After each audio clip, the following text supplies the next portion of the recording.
మనుషులు వారి యొద్ద నిలవబడిరి.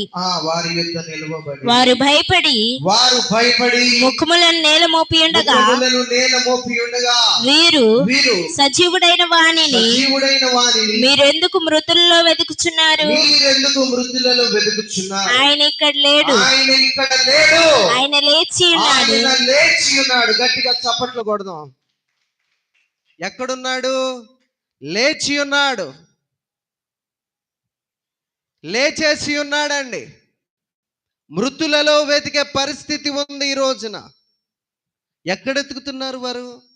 అక్కడికి చెప్పాడు ప్రభు, నేను చనిపోయి 3వ దినమున లేచే పరిస్థితి ఉందని.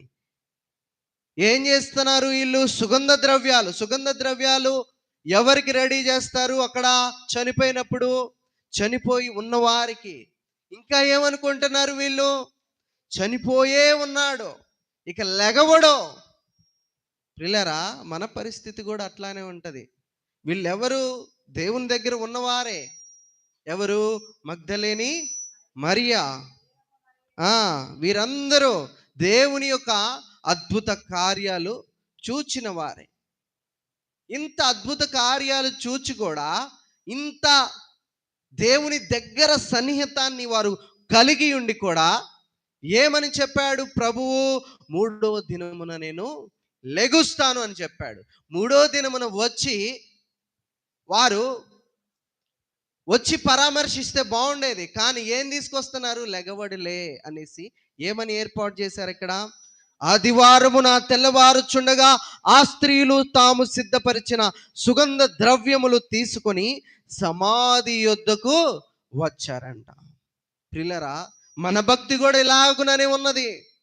ఎన్నో మారులు దేవుని కార్యాలు చూచిన వారము, ఎన్నో మారులు దేవుని యొక్క అద్భుతాలు పొందిన వారము, ఎన్నో మారులు తొట్టిల్లిపోతున్న మన యొక్క పరిస్థితిని ప్రభు లేపాడని రుచి చూచిన వారం. కానీ ఏదైనా ఇంకొక సమస్య వస్తే, ఇంకొక ప్రతికూలత వస్తే, ఇక ఏదైనా ఇది నేను చేయలేనేమో అన్న పరిస్థితి మన జీవితంలోకి వస్తే ఏం చేస్తున్నామంటే, ప్రభు నిజంగా చేస్తాడా?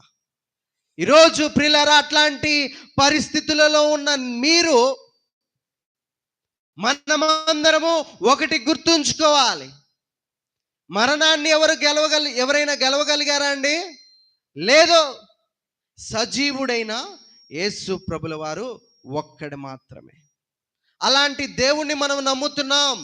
ఇలాంటి సందేహాలు మనలో ఉండకూడదండి. ప్రభు చనిపోయిన 3వ రోజున తిరిగి లెగుస్తానని చెప్తే వీళ్ళు ఏం చేస్తున్నారు? మృతులలో వెతుకుతున్నారంట. సమాధి దగ్గరికి ఆయన లేచాడు, వెళ్ళిపోయాడు కూడా, అక్కడి నుంచి సమాధిలో నుంచి బయటికి వచ్చేసాడు. ఇలాగుననే అనుమానంలో ఉన్నవారు వస్తారని, ఇలాగుననే సందేహములు కలిగిన వారు వస్తారని అక్కడ 2 దేవదూతలు అన్నారంట. దేవునికి స్తోత్రం, హల్లెలూయా. 2 దేవదూతలు అక్కడ చక్కగా ఉన్నారంట. వారు వీళ్ళని చూశారంట. అక్కడ సమాధి దగ్గరికి వచ్చిన వారిని చూసి వాళ్ళిద్దరూ మాట్లాడుకుంటున్నారంట. వాళ్ళు చూసినప్పుడు ఎవరైతే దేవదూతలుగా అక్కడ ఉన్నారో, ఈ మనుషులు వచ్చుట చూచి దేవదూతలు మాట్లాడుకుంటున్నారంట. వీరు సజీవుడైన వారిని మృతులలో వెతుకుచున్నారని మాట్లాడుకుంటున్నారు. దేవునికి స్తోత్రం, హల్లెలూయా. ప్రియులారా, మన పరిస్థితి కూడా అలాగుననే ఉందండి. దేవుడు సజీవుడు, దేవుడు గొప్పవాడు, దేవుడు విమోచకుడు, దేవుడు విడుదలనిచ్చేవాడు, సమస్త పాపాల నుండి, సమస్త దుర్నీతి నుండి విడిపించేవాడు అని వాక్యం ఈ రీతిగా తెలియపరుస్తుంది కదా. మరి చిన్న చిన్న సమస్యలకి ఎందుకు తొట్టిల్లిపోవడం మనకు అర్థం అవ్వట్లేదు. ఈరోజు ప్రభువు అట్లాంటి వారితో మాట్లాడుతున్నాడు. ఆయన లేచి ఉన్నాడు. దేవునికి స్తోత్రం, హల్లెలూయా. ఆయన మరణాన్నే గెలిచాడండి.